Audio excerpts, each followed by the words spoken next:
Shalom, shalom, brothers. It's Brother Kamal Mahar here, back at it again. First thing first, we'll give all praise, honor, and glory to Yahawah, Bahasham, Yahawashi, Bahasham, and qadash. Double honors to the apostles and elders, Lord and true from GMS. Blessings to the Akim, my dear, preaching his word, whole heart to sincerity. Blessings to the 144,000, 1/3 entirely, the first fruits, kingdom of heaven, the house of David, the Yahawashi. And shalom to you brothers out there speaking different tongues and looking different nations. Shalom to you brothers. So just a little under the weather, a little bit, but the show must go on. Hey, I wanted to land back on my last camp, brothers. It's also a good way to drop your videos throughout the week, to land back off of camp, which on hobbies and hedges. There's always some really good topics and different things that can go on during camp that you can take some notes down and get a vid out or two during the week.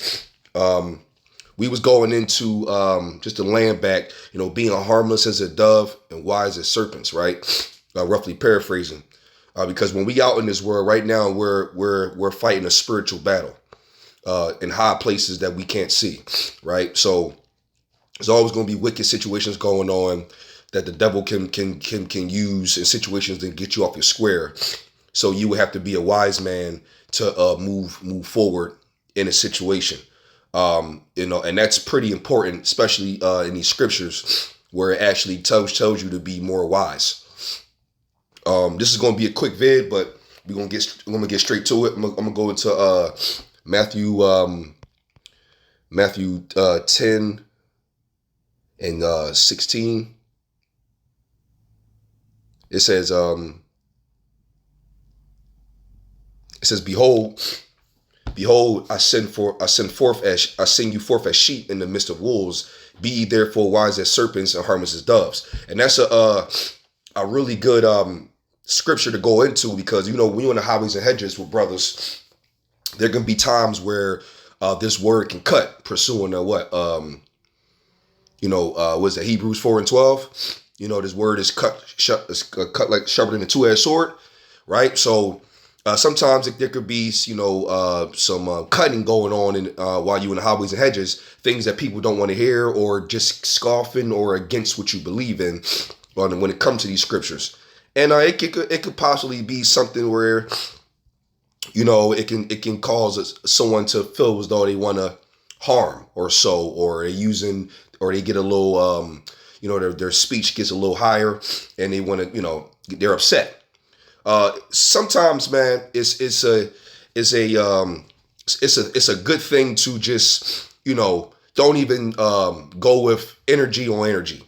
That's why it says in what is that? Proverbs. I'm gonna go to Proverbs 15, 1 and 2. It says, a soft answer turneth away wrath, but grievous words stir up anger. Correct. It's straight to the point. Sometimes, that's why when we come in this thing, where it says pride goeth before destruction, right? Pride can really get you hurt. And I'm speaking to myself with that one. I had those issues very greatly. I'm very thankful that I don't really get into too many situations where I got to use pride in such a way, because pride is one thing where it's a lot of times, or most of the time, is very unnecessary. And the Lord will have it set up where sometimes if you can escape or survive the prideful situation that you was in, you'll learn that, damn, if I wouldn't have said nothing, or I could have let that guy be great, you know what I mean, and let him go ahead and say what he gonna say, and I can just move a different direction. I could have avoided such and such situation that happened. Like it could have been, okay, the guy is talking at the mouth. Then let's just say you sizing the guy up and you feel as though you can necessarily take him on a fight or so, right? Or he's a shorter guy, or if it's a kid, or if it's a girl or a woman. Women are not even worth it. Let that go in general. That's just like men 101. And then you got scenarios where maybe a guy got a gun or something, or he shows it. Be wise and just let him say what he's gonna say. You can turn away, because that could have been, you can put to death because you're prideful, and now you're going over there and want to strive with a guy because you feel disrespected about what he's saying to you. It could be disrespectful.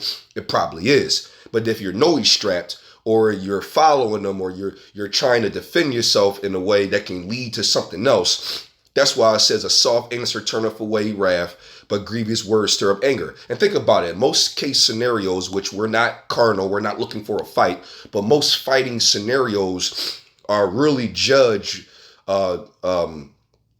in a negative way or not appropriately, because most of the time when you think about it, the guy that's really not saying too much is more of a dangerous guy. You know, that's why they said, oh, a lion got to roar when he walk around. No, you know that's a lion. So you just not going to need to hear a roar. You're going to already understand what that thing is capable of. And so this will be a good transaction. Proverbs 15:1. A soft answer turneth away wrath, but grievous words stir up anger. The tongue of the wise useth knowledge are right, but the mouth of fools poureth out foolishness. And you barking back, or you using the same energy right back to revenge or avenge yourself, can also, stir up anger and cause another situation to go up where it shouldn't have in the first place. And not to mention, once you start barking back, now you become part of the foolishness as well. And it's really not even worth it, because you'll notice that, more times out of none, being wise you being wise is leaving up your strifes in these situations up to the Lord, and let the Lord deal with it, which always goes in your favor every single time. You see that? So that's pretty much how you want to go with that. Romans 12. Romans 12 and I got this 18. This is straight to the point as well. It says if. Oh, beautiful. I'm gonna start up. It says, matter of fact,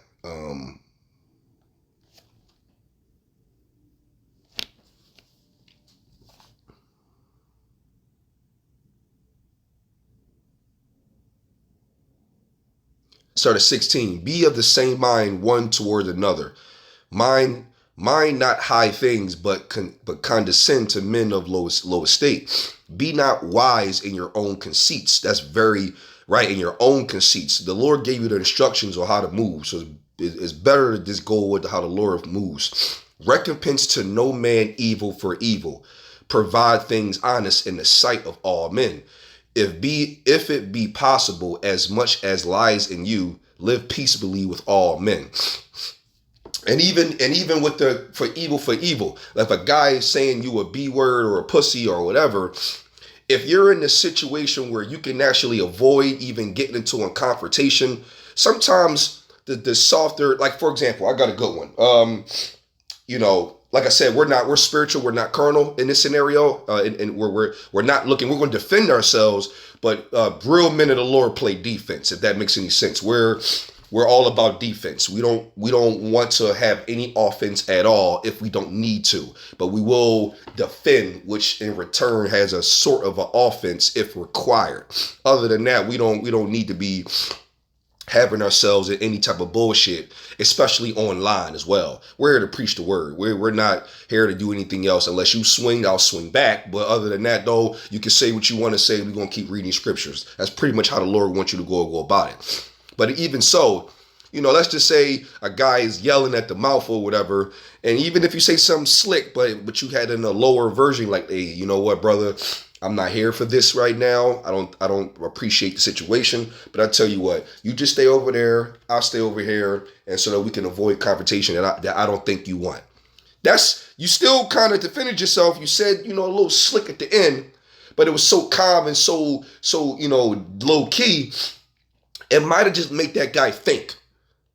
You see what I'm saying? Because when you calm, cool, collected, people are more able to hear you and understand where you're coming from, especially from your delivery.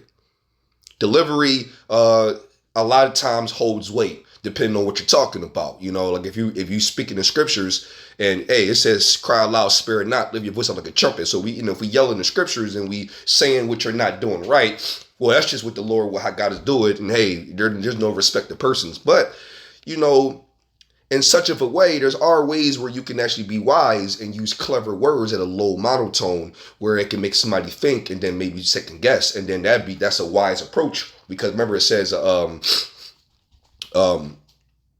Go back to Proverbs 15:1 again.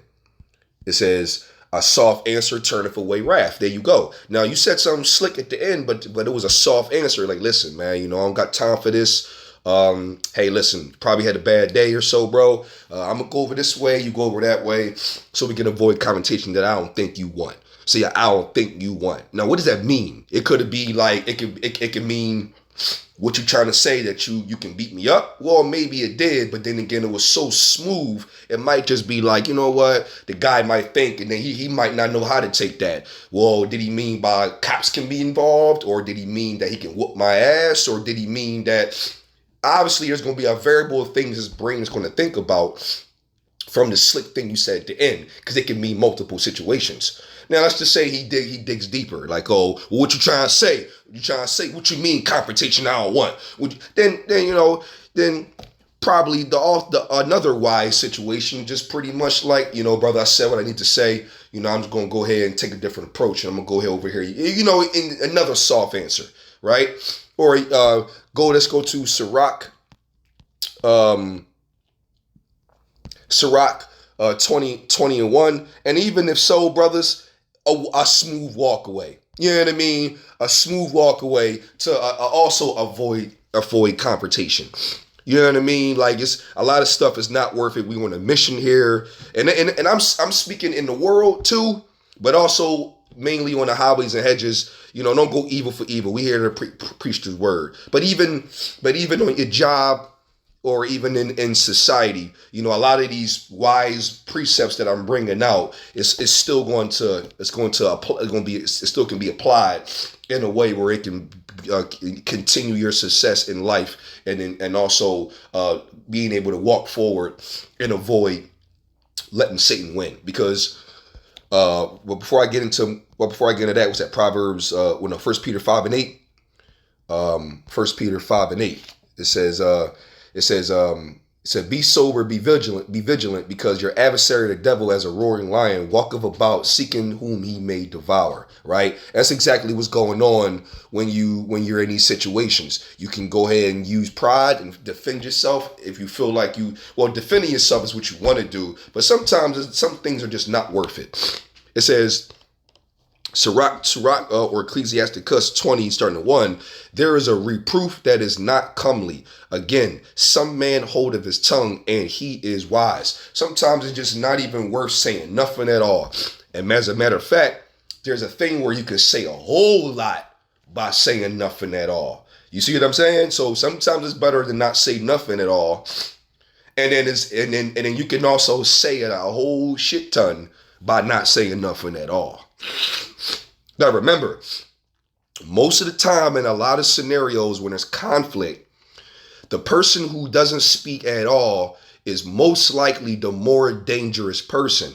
Now, they can be dangerous physically, but it can also be dangerous by the fact that they're observing the situation and they can move accordingly, which is also a precept in general. Where a prudent man looketh well to his going. That's a dangerous man if you think about it, because a man like that can see things ahead before you can, and back off, and then you go into a trap talking greasy or whatever, how you flowing. And so this brother is not saying nothing at all, being wise and circumspect, and then as the next person continue on talking or going however they're going, it'll end up leading to jail. The brother saw, let me just back off, because if I continue with this ball, I'll end up getting locked up. Next thing you know, you stop, the person kept going, and then you're safe, they're in handcuffs.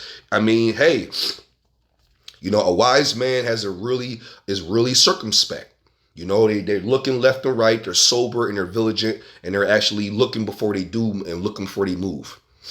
You have to constantly keep putting yourself in this position in order to think well and survive the chess match. You got to slow down for a second.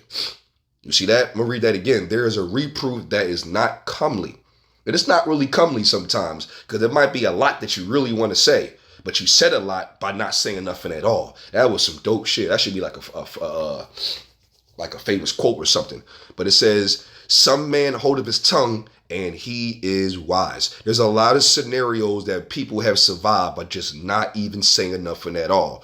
Or there's a lot of scenarios people survive by not saying nothing, which gives them the other sense to be aware and observe.